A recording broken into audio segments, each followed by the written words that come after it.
season. The Bengals just lost to the Seahawks in exciting fashion, heart-racing fashion as usual. It really seemed like a classic Seahawks back-breaking type of game. Quick note for some of you who may be unaware, this is a new show in addition to our weekly Wednesday pregame show where we preview the week, the team we're facing, and all that fun stuff. This podcast is going to be a little bit more, how should I say, emotionally filled, rant filled, maybe a little less logical.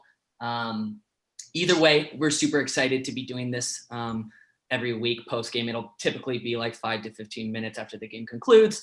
We'll have some fun guests on. It'll be typically the crew. I don't think Brian's going to be able to join today. Maybe he'll join in later. Jeff is, in his words, drunk out of his goddamn mind. So I don't know if he will be joining the show. But either way, you've got Nathan Ernst, Nathan E11. Is that correct, Nathan? That's right. Yep. Nathan E11 on Twitter. My name is Evan Hill. You can find me at Evan Hill SEA for Seattle on Twitter. Wow, we got a lot to talk about, Nathan. I took a full list of controversial and nitpicky things that really, really pissed me off.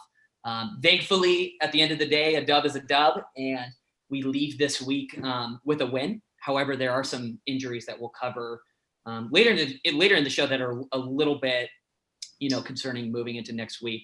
But right off the bat, Nathan, what are your first impressions of this game? Offense, defense, players that stood out to you. How are you feeling right now? My first impression is this is the same team we've been watching for years, which, a lot of people will point out. It's been a pretty successful team. And then a lot of people will point out that we just one by one to a probably bad Bengals team at home. And it probably doesn't need to be this excruciating. But like you said, a win is a win. Surprise, surprise, old dogs don't seem to have learned any new tricks. Oh, sorry, I was muted. Yeah, that's you're right about all of that. I've actually got a list of things that we can go through. Is that okay if we go down my list? Yeah. So my first item on the list is Tedrick Thompson. Nathan, do you want to talk about Tedrick's performance today? No, I don't. I really don't. I am completely disgusted. I don't think I'll ever be able to. I'm actually stumbling for words right now because I'm so, to be honest, pissed off about that last play in the first half. I will never forget how badly he timed that. That was one of the most humiliating things I've ever seen. Of course, many fans are like, yeah, we miss Earl Thomas and stuff like that. But to me, I think Brian made a great tweet. Tedrick Thompson is in his third or fourth year he's not a veteran, but he's not a rookie either. These aren't the growing pains of a first-year rookie. If that was Marquise Blair who missed that and he just judged the timing incorrectly, he's a rookie. There's growing pains involved. I'd be honestly much more forgiving, but Pete Carroll has really praised Tedrick Thompson as the guy who knows what he's doing back there. So that to me was really the icing on the cake for really a poor performance, I think, all around from him today. I would be really, really upset if Marquise Blair isn't starting in week 2. I don't think Tedrick can be on the field. What do you think? I mean, they don't agree. They for whatever you want to say about Tedrick, and most of it would probably be right. They just clearly don't agree, and they keep rolling him back out there. They had an entire year to watch him, and they didn't. They drafted a couple guys, but they didn't even bring in any kind of veteran filler until they brought in Deshaun Shedd a couple weeks into the season, and he was never at his best at safety. So I don't have any anticipation of him going anywhere anytime soon. And it's so frustrating. We see him fail time and time and time again. And it seems abundantly clear that this team values being in the right position, even if you can't do jack all when you're there. So I don't think he's going anywhere. Yeah, Bradley McDougald actually had a pretty good day. Just while we're on the topic of defensive backs, how do you think Shaquille Griffin played today? I felt like he had some pretty key pass breakups and honestly played pretty well. Yeah, it looked like he did okay overall. It's hard to say without with the broadcast view and all that. But it looked like him and Trey played an all right game overall, and we'll see. We'll see what the all 22 says about it. Yeah, and at the end of the day, this was an Andy Dalton-led offense without AJ Green. I think the fact that they even scored, 20 points? We won 21-20. The fact that they scored 20 points and we were deathly afraid of giving them the ball, on the last possession of the game is concerning. We'll jump to the other side of the ball, but I think there was some encouraging play from the cornerbacks. Moving on down to sorry, go ahead, Nathan. But to that point, though, this is a bad Cincinnati team. This is a Cincinnati team that hasn't changed much from last year. You got them at home. They were ranked 19th in offense last year by DVOA, and they were ranked 28th, I think.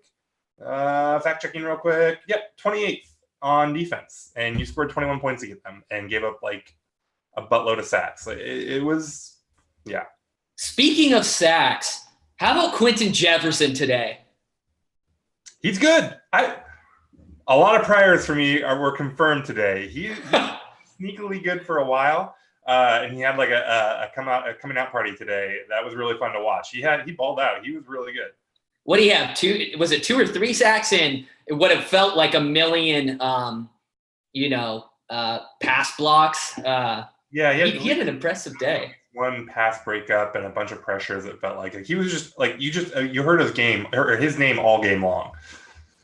Yeah, he was creating pressures all day, chasing Andy Dalton in the backfield. Clowney had a good day too, but I really think if we were to, honestly, maybe this is a hot take, but I think Quentin Jefferson may have been the player of the game from the Seahawks.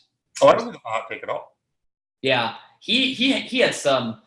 I'm fascinated to see how many pressures he ended up with, how many tackles for losses.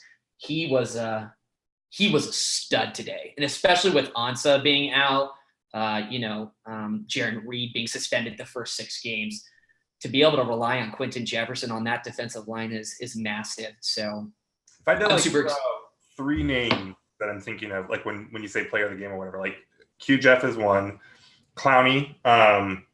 I don't know what Clowney ended up with in the box score, but there was a stretch there in the first quarter where he just looked unblockable. He played really well. And then I think the other one's probably DK, right? I think those are probably your 3 guys that you're talking about if you're looking at player of the game. Yeah, let's shift to the offense a little bit. DK Metcalf, oh my God. Could he have had a better – he could have scored a touchdown, but he had a day. Do you have the box score up to know how many yards he had today? I'm sorry to put you on the spot, but it just felt like he made several big plays today, whether it be, that second half, Russell scramble, over the top, I thought was going to be interception play. You know what I'm talking about, though? Oh, yeah. No, that play I thought was going to be pick 2. At first I was like, well, that's going nowhere. And then I was like, yeah. Oh, it's pick. And then nope, he came up with it. He had 4 catches for 89 yards. And I think he probably only had I think probably only had 1 or 2 targets that he didn't catch, right? So he's pretty. That's a productive day for a rookie receiver in the Seattle Seahawks offense.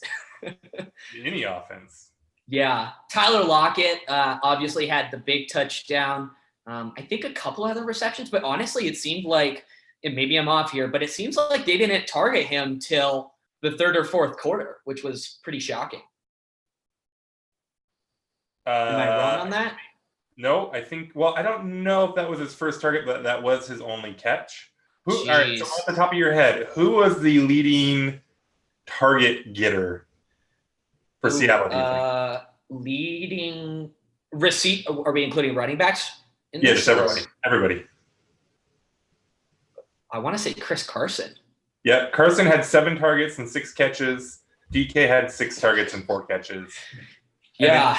And Lockett, Vanette, and Disley all with 2 targets each. They threw the ball 20 times. Oh my God, this team. This was the quintessential Seahawks game. Just they ran for 3 yards a carry and they threw it 20 times. Like, I have something to talk about. I have something to talk about. Something to get off my chest. A win is a win today.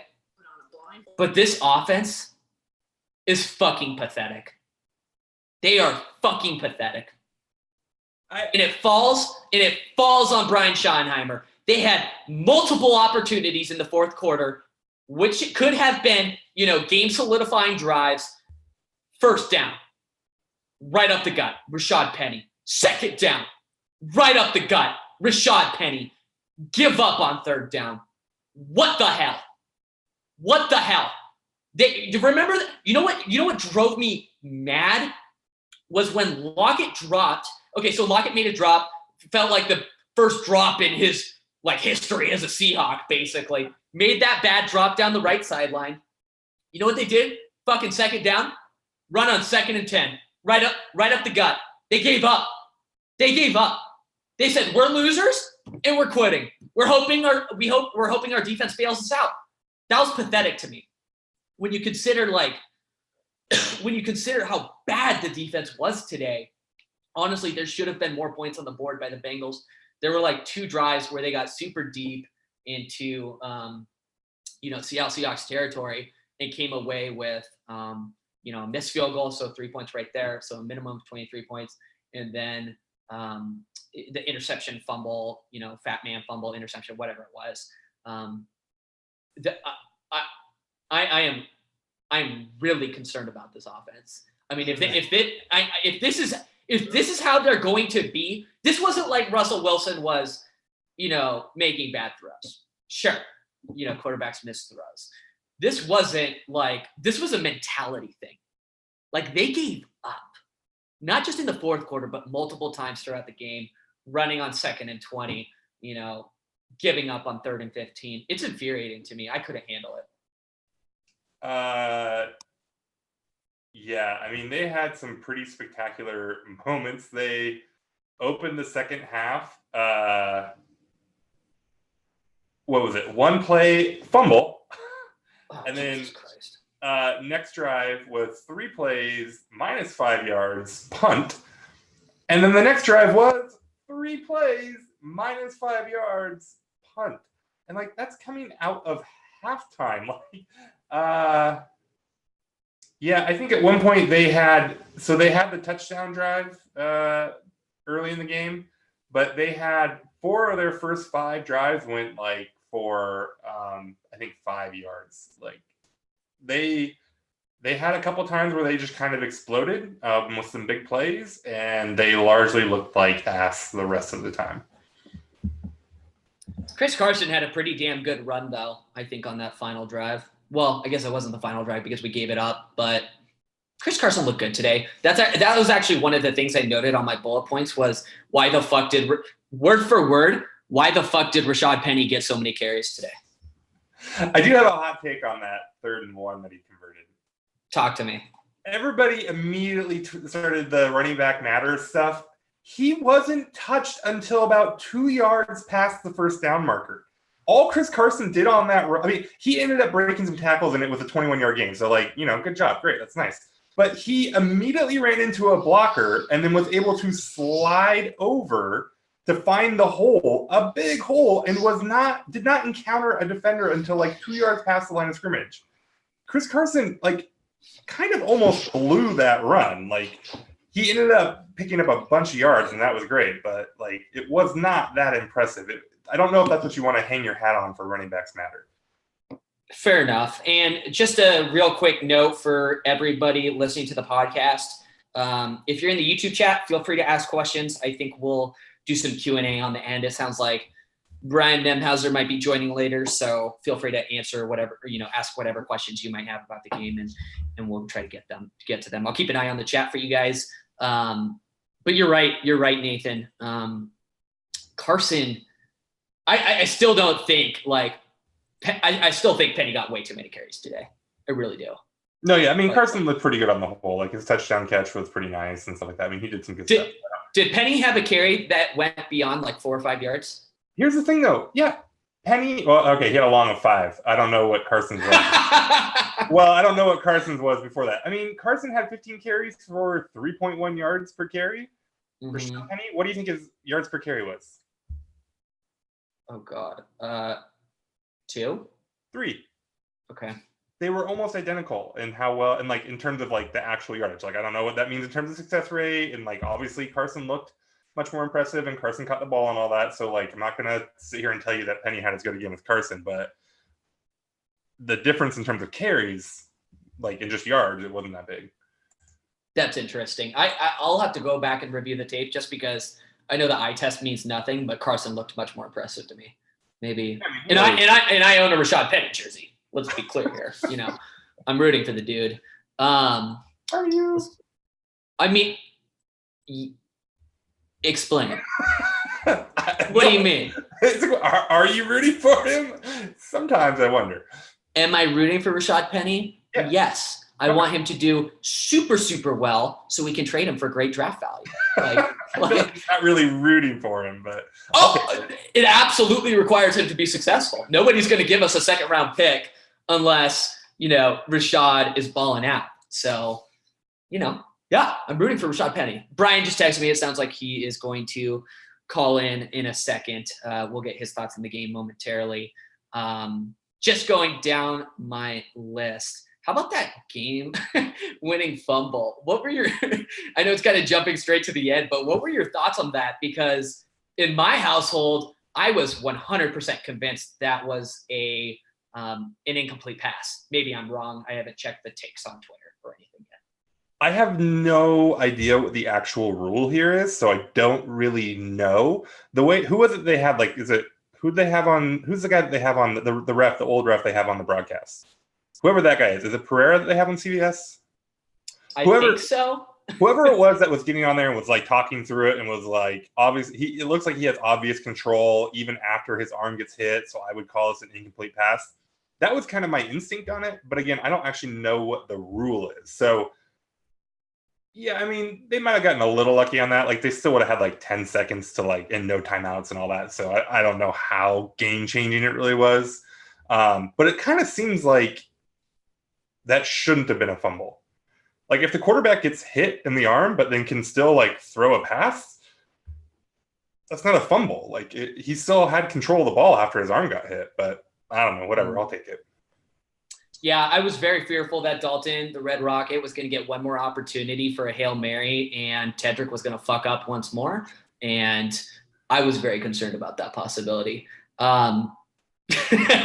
Yeah, win's a win. I'll take it. Kind of felt like a fluky ending, but still infuriated that the offense even honestly gave them an opportunity to, lose the game. So I think there's some issues that need to be fixed on the offense. Just looking at the chat and seeing some questions that people are asking. The first one is, Evan and Nathan, do you think the Britt injury is serious, and how crucial do you think the injury was for our line in general? It sounds like he played the rest of the game, right? After the second quarter? Yeah, I think he was back in there pretty quick, right? Yeah, so it looked like the two big injuries, and mind you, I'm not checking Twitter right now, so I don't know if Pete's talking right now or anything, but it seems like the big injuries were Poona Ford, thigh, which was late in the fourth quarter. That was 4 minutes or less to go. And then there was one other player, Ugo Amadi. I think he was okay. I think the wind was just knocked out of him.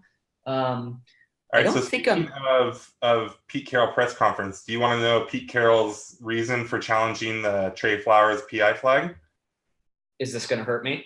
No. Okay, hit me. Because I was pissed. Pete gets hormonal, and he's open about it, and I like it. It's fine. It wasn't a bad challenge, honestly. It was ticky-tack as hell. I think it was technically the right call, but I definitely get, feeling that one out and seeing what they were going to do with it.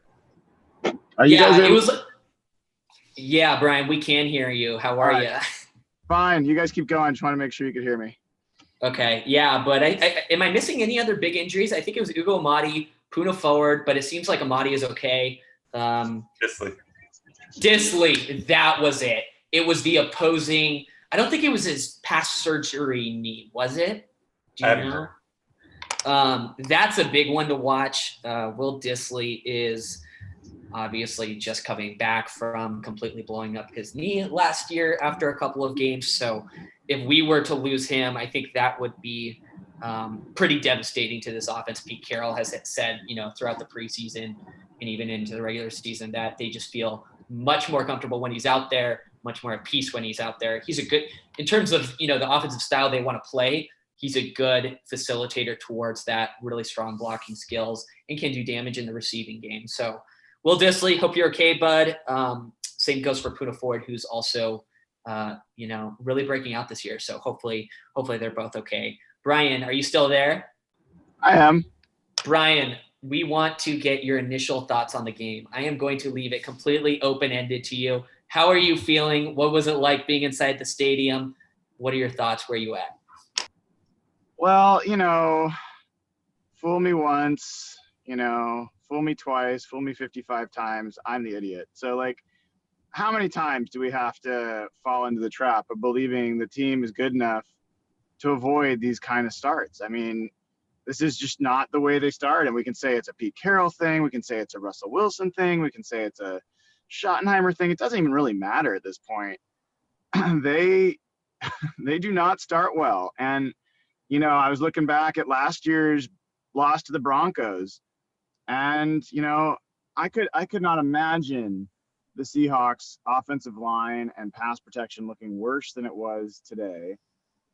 They gave up 4 sacks today. They gave up 6 sacks in that game last year. They ran the ball so much this time. Their run pass, their ratio was good. How could he have gotten sacked so many times? I would turn that right back to you, dude. You think this defense is anywhere near as good as the Broncos defense? You said that was the reason that team didn't play well. So I think that we can be, cocky about our different takes, but the fact of the matter is they just haven't played well to begin any season with any team, even the 2013 squad. That's a fact. So, in general, I look at it and I say they played about as bad as you could possibly imagine on offense. And they are one of the worst defensive plays I've ever witnessed in the NFL away from winning by 8 points. That's real, whether we want to debate it or not. But Tedrick Thompson, if they cut him tomorrow, I am not sure that a single team in the NFL would pick him up. That's how bad I think Tedrick Thompson is. And if they did pick him up, there is not a single team in the NFL that would start him. And yet he is our starting safety, and he cost us dearly in this game with just a horrible, horrible play. So, those are the things that jump out. I could keep going because, look, last year in the first 2 games, I felt like Russell was taking sacks he didn't need to, and I thought he was not getting rid of the ball on time. There were a couple plays today where I felt like that was the case, but for the most part, the offensive line was getting beaten like a drum. So, I think anyone that's saying Russell, I don't know if there's anyone saying Russell did something wrong this game. Perhaps he didn't get them out of bad plays. Perhaps he didn't, make the right reads. But as far as once the ball was snapped, most of those plays were on Russell, on the offensive line. And the other piece I'd say is I don't feel like Shoddy adjusted. How many slow developing play action passes did they call even late into the second half?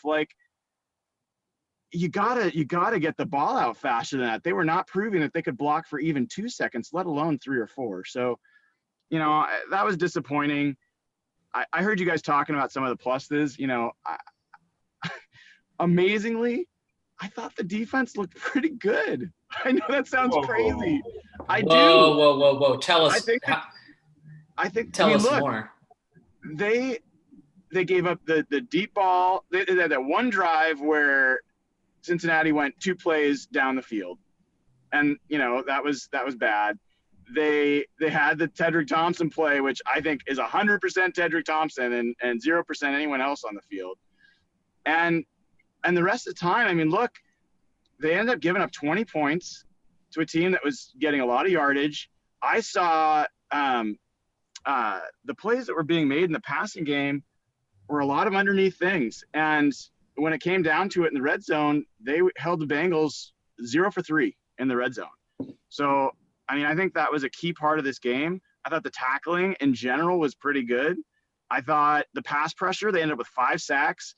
I thought there was a lot of pressure in certain situations. It definitely, when they are in serious trouble if they do not have Jadeveon Clowney out in the field. And they're, without him or Ansah on the field, their defensive ends are below replacement level. Like, they did not look good. So, yeah, I thought in general, the defense held up. I thought a lot of the stuff that they were getting, the Bengals were getting plays on were zone coverage. They were not man coverage plays.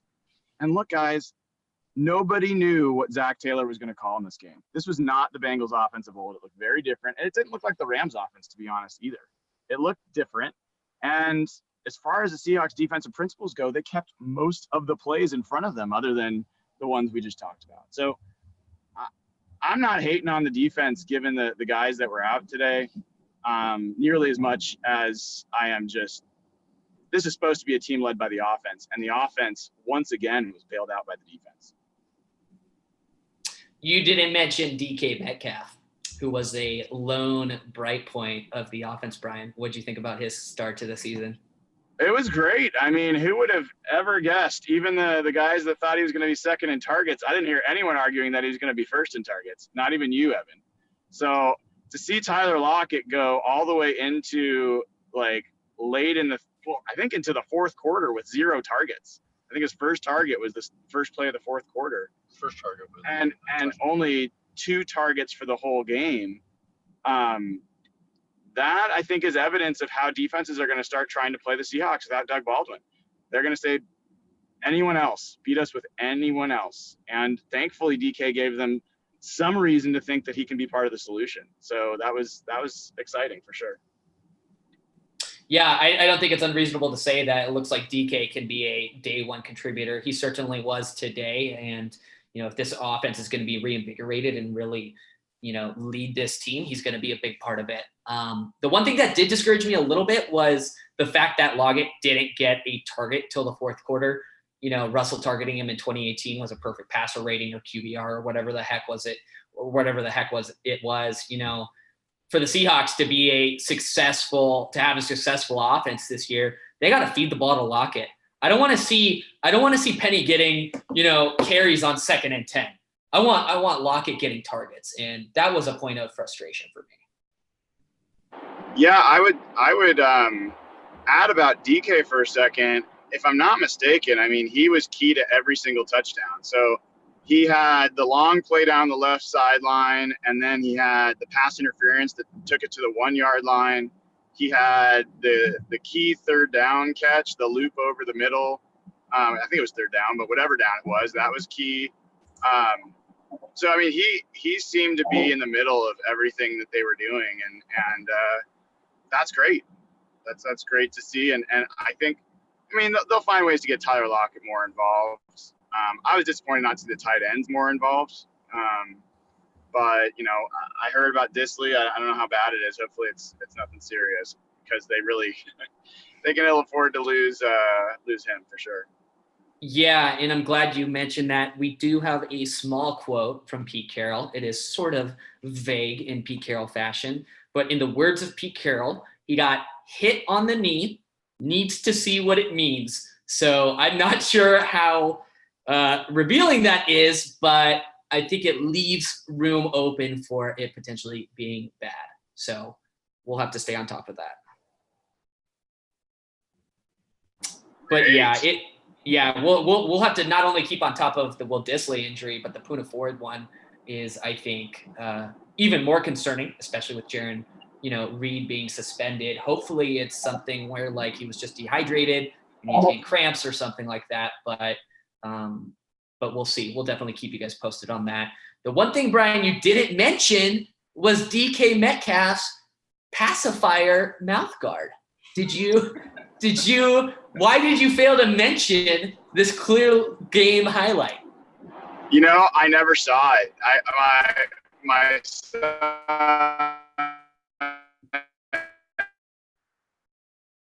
Brian, we got you cut out for a little bit. I'm not sure if we lost you, if you want to call back in, but for those of you who are Isaac was at the game with me, and he told me about it. I never saw it. So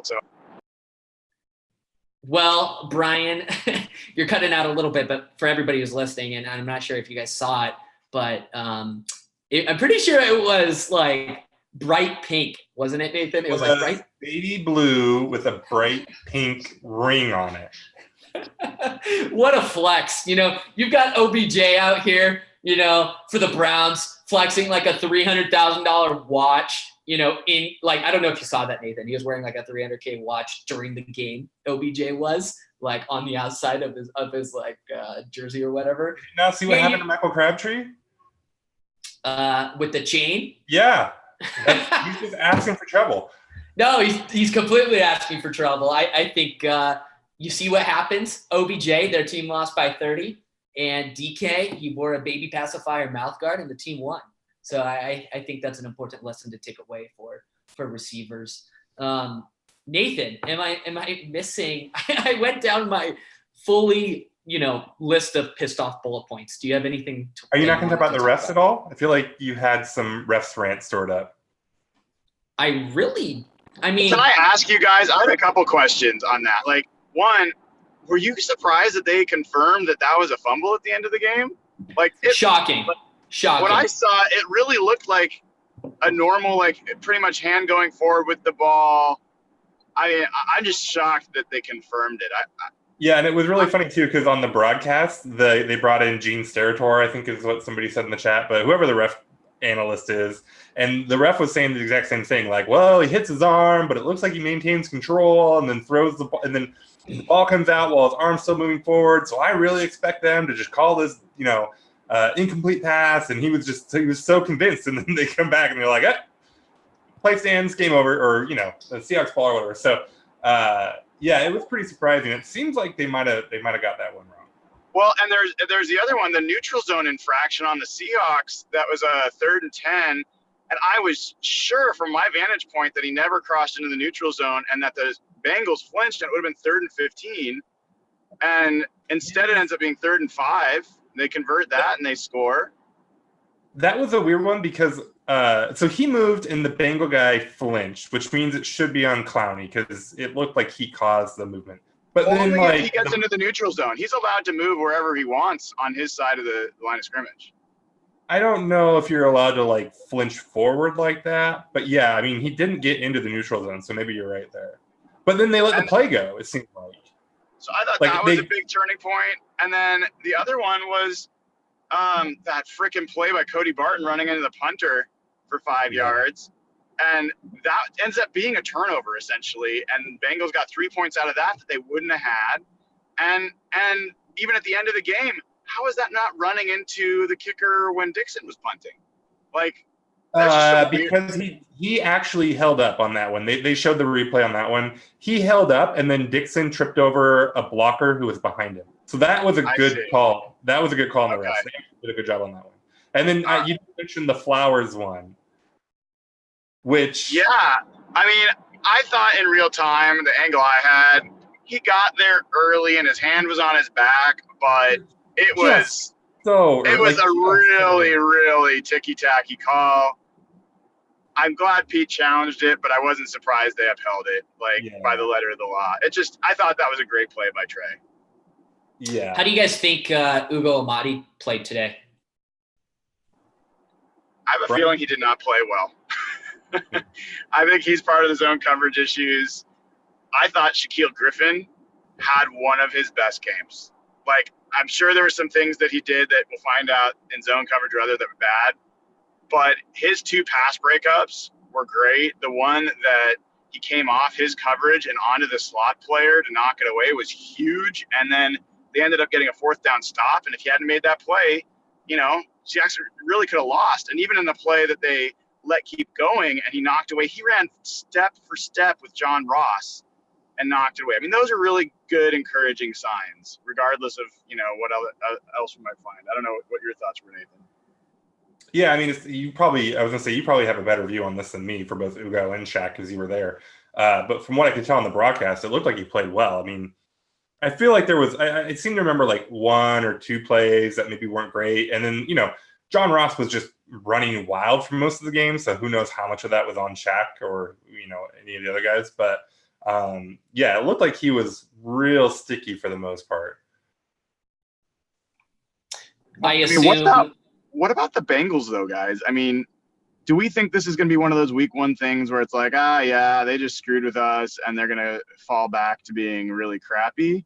Or do you think Zach Taylor is the next, big thing, that he's got something going on? And that defensive line is talented. I mean, regardless of how they showed up last year, they were good. What did you guys think of the Bengals?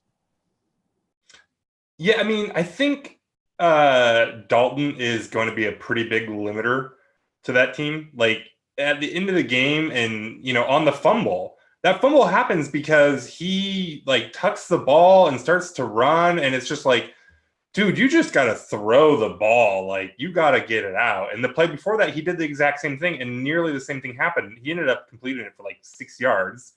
But yeah, so I don't think they're going to have that kind of a year this year. I think Seattle did seem to do some different stuff, and they didn't run much nickel, and they took the same approach that they kept comparing it to the Patriots last year and what they did, and so like and that offense was still pretty effective. So maybe they can be a team that surprises a little bit, but I just don't see it as long as Dalton's their quarterback. Historically, it seems like the Bengals have been, at least in like the past several years, the past decade, they have been a team that has started fast and quickly dropped off the map as, the season goes on. I remember a couple of years ago, they were like 4-0, competing, pretty aggressively in the AFC North. Of course, AJ Green didn't play today, but I could see them dropping off the map, midway through the season and actually being a pretty competitive team, if the first 8 games through the season. But we'll have to see on them. The AFC North is going to be what seems like a fairly competitive division with, I'm sure, you guys saw Lamar Jackson's day. He had like 400 yards or something and like 5 touchdowns. So they're playing in an exciting division for sure.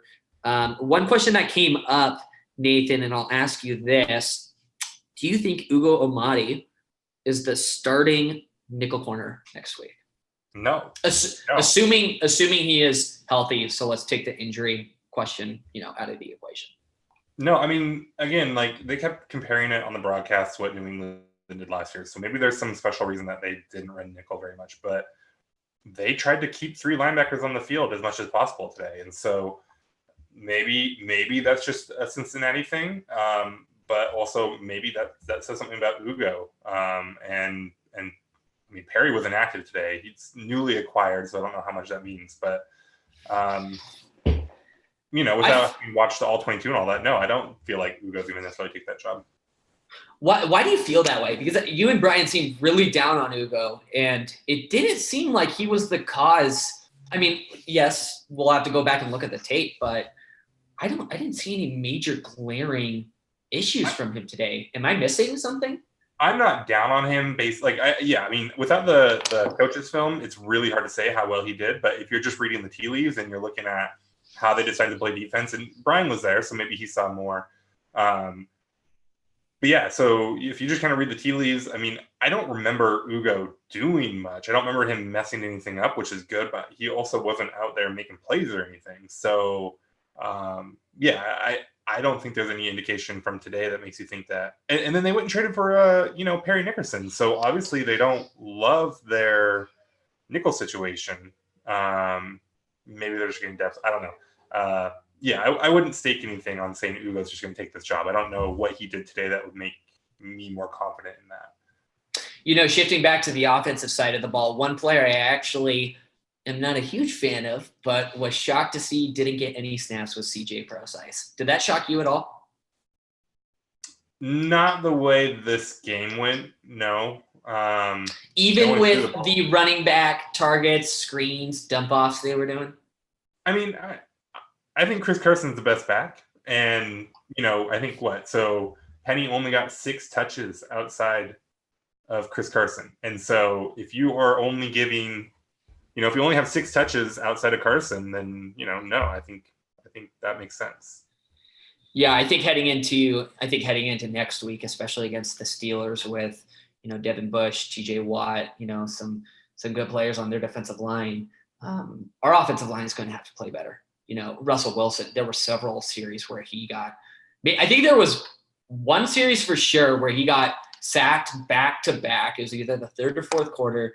And I'd be curious to know how many sacks he had total in the game. Yes, there were one or two that were on him, and he should have gotten the ball out.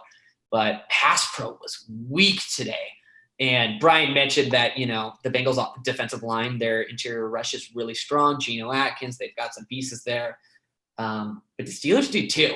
And the Steelers are going to put up more points than I think the Bengals will. So I think heading into week 2, the offensive line is going to be critical. I really hope it seemed like Ethan Posick played 100% of the full game.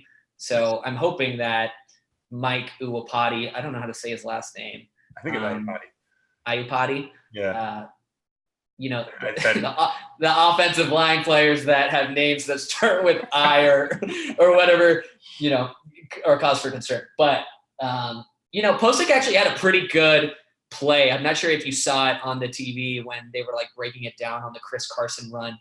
Third one, yeah. He stood up Geno Atkins, didn't hold him, really went 1-to-1, squared with him and opened up a lane for Chris Carson. So I think the offensive line is going to be a major, major narrative and talking point heading into week 2 against the Steelers. In terms of heading into week 2, Nathan, what are you concerned with? What are you keeping an eye on? Is it injuries? Is it player performances? What are you looking for? Everything has to be better. Everything across the board. The Steelers are hands down a better football team than the Bengals. They are not going to get blanked in the red zone probably. They just have to get a lot better to go on the road and beat, an AFC playoff team. I don't think there's one thing. I guess the linebackers. The linebackers are the one thing that I don't think needs to get significantly better. And then everything else, even Dixon, I haven't been paying too close of attention because I don't care about special teams that much. But it's boring.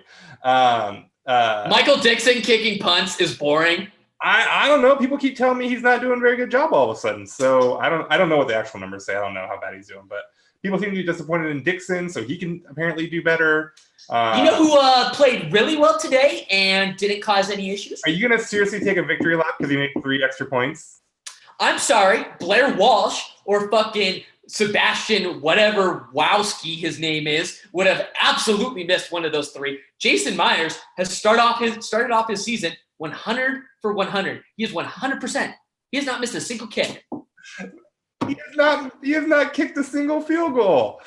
There were kickers that missed some extra points, in week 1 today. So Sure. Well, good job, Jason Myers. You earned your millions of dollars today by making your extra points. Damn right. One of the offseason's key, signings. It was a big deal. So yeah. And people seem to be reaffirming me in the chat. Good point, Evan. Jason Myers is a badass. Just kidding. Don't said that in the chat. And Nathan, anything else you wanted to point out about today's game or heading into week 2 against the Steelers before we sign off? No, I don't have anything. That game was exhausting. So yeah, I am. I feel, I'm 24 years old, but I feel like I'm 65 right now. Every single time after a Seahawks game, I feel like I just had 27 heart attacks in a row. I'm going to recover the rest of the day. I'm going to sleep and try to eat healthy. Thank you everybody for listening in, tuning in. We're going to be doing this 15 to 20 minutes after every single game the Seahawks play, whether it's a win or a loss, or maybe even a tie. We will be talking Seahawks, and it'll be emotionally filled after losses and hopefully more fun and happy after wins like today. So if you haven't already, subscribe on YouTube, youtube.com/hawkblogger. You can find this podcast on Spotify, SoundCloud, Apple Music, or obviously YouTube, as I mentioned. Great way to support the show is Patreon, patreon.com/hawkblogger. Even $5 a month is massive.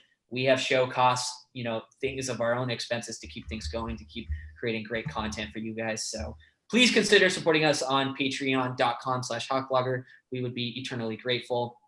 And 2 quick shout outs to our sponsors. Blake at manifestfit.com, great remote personal trainer, has done wonders for people personal training, super affordable, loves helping people. It's on your own schedule. And then secondly, Burger Master, the best burger chain from Washington State. I don't want to hear anything about a burger chain that rhymes with Wix because it's bad. So Burger Master, I love you. Blake at Manifest Fit, we love you too. Go Hawks. Thanks for tuning in, everybody. Bye.